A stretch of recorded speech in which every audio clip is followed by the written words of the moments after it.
انسان کی تخلیق کا اصل مقصد عبادت ہے۔ انسان کو چاہیے کہ وہ عبادت الہی انجام دے۔ انسان کو چاہیے کہ وہ ذکر خدا میں مصروف رہے۔ انسان کو چاہیے کہ تلاوت قرآن کرے۔ انسان کو چاہیے کہ دعاؤں کی تلاوت کرے، دعائیں پڑھے۔ مفاتیح الجنان میں بہت سی دعائیں مذکور ہیں کہ جو دعائیں پڑھ کر انسان کامیاب ہو سکتا ہے۔ اسی انسان کو چاہیے کہ نماز شب پڑھے۔ اسی انسان کو چاہیے کہ ذکر خدا میں مصروف رہے، لیکن اس بات کو مد نظر رکھے کہ عبادت کا ہرگز یہ مطلب نہیں ہے کہ انسان دنیا کے تمام کام کاج چھوڑ دے۔ انسان اپنے بچوں پر توجہ نہ دے، انسان اپنی بیوی پر توجہ نہ دے، انسان اپنے بچوں کی تعلیم پر توجہ نہ دے، انسان اپنے بچوں کے اخراجات پر توجہ نہ دے۔ عبادت کا یہ ہرگز مقصد نہیں ہے۔ یہاں تک کہ روایات میں ملتا ہے، مولا امام جعفر صادق علیہ السلام کے ایک صحابی تھے جو امام صادق آل محمد علیہ السلام کی محفل میں اکثر آیا کرتے تھے۔ مولا امام صادق آل محمد علیہ السلام کے دوستوں کے ساتھ امام کے درس میں آتے تھے۔ ایک مدت تک وہ شخص امام صادق علیہ السلام کی نظروں سے اوجھل ہو گیا۔ نہ امام صادق علیہ السلام سے ملتا تھا، نہ امام کے چاہنے والوں سے ملتا تھا، کسی سے ملاقات نہیں کرتا تھا۔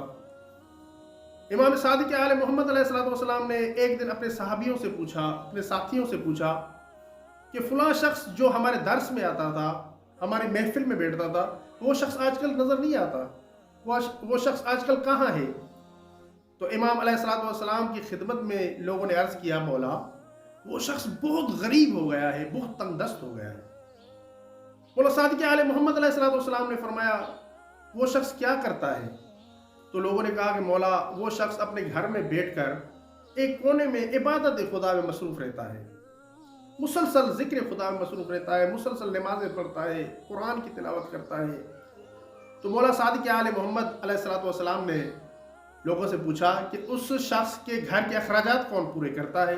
کس طرح سے اس کے اخراجات پورے ہوتے ہیں؟ اس کے اخراجات، اس کی بیوی بچوں کے اخراجات، اس کا کھانا پینا کون مہیا کرتا ہے؟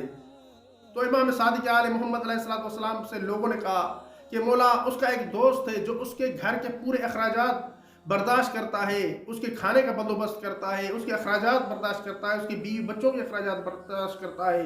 تب مولا صادق آل محمد علیہ السلام نے ایک عجیب جملہ ارشاد فرمایا۔ مولا صادق آل محمد نے فرمایا کہ خدا کی قسم، مولا نے قسم کھائی، قسم اٹھا کر مولا نے فرمایا، خدا کی قسم اس شخص کا، اس عابد کا وہ دوست اس سے کئی گنا زیادہ عظمت اور بزرگواری رکھتا ہے۔ اللہ تعالیٰ کی بارگاہ میں اس کی عظمت جو ہے اس شخص کی وہ عظمت نہیں ہے جو عبادت میں مصروف رہتا ہے۔